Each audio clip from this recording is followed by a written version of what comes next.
नमस्कार, मैं कुमार राव, आप देख रहे हैं स्टार मिथिला।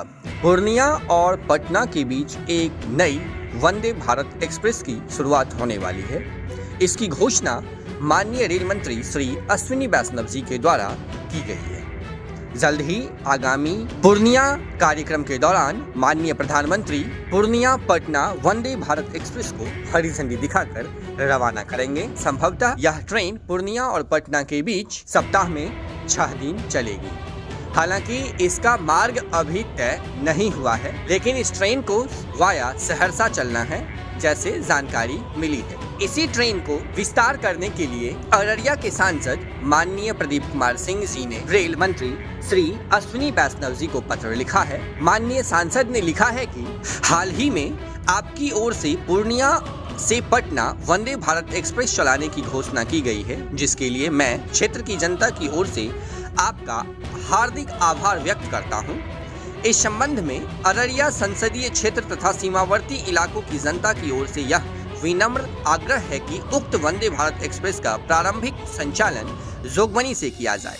जोगबनी बिहार का एक प्रमुख व्यापारिक एवं सीमावर्ती नगर है, जहां से प्रतिदिन भारी संख्या में यात्रियों की आवागमन होती है।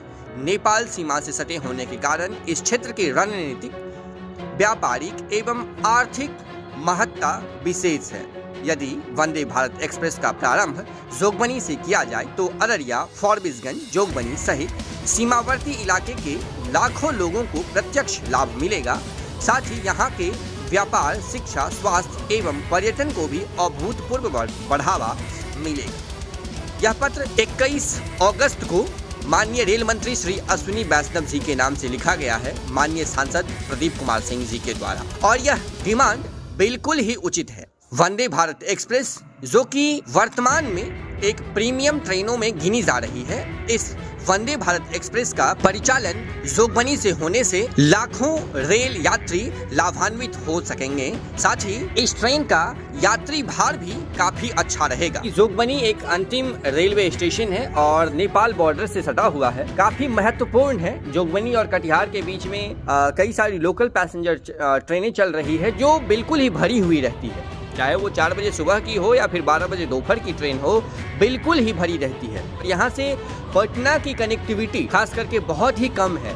एक जोगबनी दानापुर इंटरसिटी एक्सप्रेस चल रही है, काफी कनेक्टिविटी यहाँ से पटना के लिए कम है। लोगों को कटिहार जाना होता है, कटिहार के बाद नई ट्रेन लेकर के वो पटना के लिए जाते हैं। इसीलिए इस ट्रेन का विस्तार होना जोगबनी तक काफी आवश्यक है। वैसे इस प्रकार का डिसीजन माननीय रेल मंत्री किस आधार पर लेते हैं, ये तो पता नहीं। शायद जो राजनीतिक प्रेशर के कारण इस प्रकार के डिसीजन, इस प्रकार की घोषणाएं होती है। खास करके माननीय प्रधानमंत्री की जो टीम है वो पूर्णिया में हार चुकी थी, और पूर्णिया में खास करके इस बार माननीय प्रधानमंत्री को अपना परचम लहराना है, जिसके कारण ही पूर्णिया पे इतना ध्यान दिया गया है।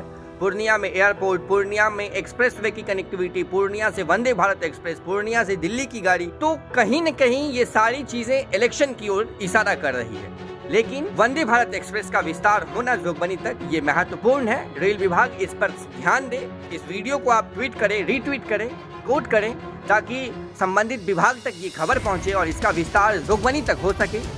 जोगबनी के बाद यह ट्रेन पूर्णिया होकर के ही चले, सहरसा होकर के ही चले, जहां आगे जो मार्ग है उसी मार्ग से चले, लेकिन ये ट्रेन जोगबनी से खुले, ताकि जोगबनी, फॉरबिसगंज, नेपाल का जो यह भूभाग है, इस भूभाग को, अररिया को, इस संपूर्ण सीमांचल क्षेत्र को इस ट्रेन से लाभ मिल सके, जिससे कम समय में पटना की यात्रा तय हो सके। वैसे आपका क्या कहना है, इस ट्रेन का विस्तार जोगबनी होना चाहिए या नहीं, कमेंट सेक्शन में जरूर बताएं। अत्यधिक जानकारी के लिए आप जुड़े रहें स्टार मिथिला से। हम जल्द ही अगली तस्वीर के साथ हाजिर होंगे, जो अपने क्षेत्र मिथिला से होगा। धन्यवाद, आप देख रहे थे स्टार मिथिला।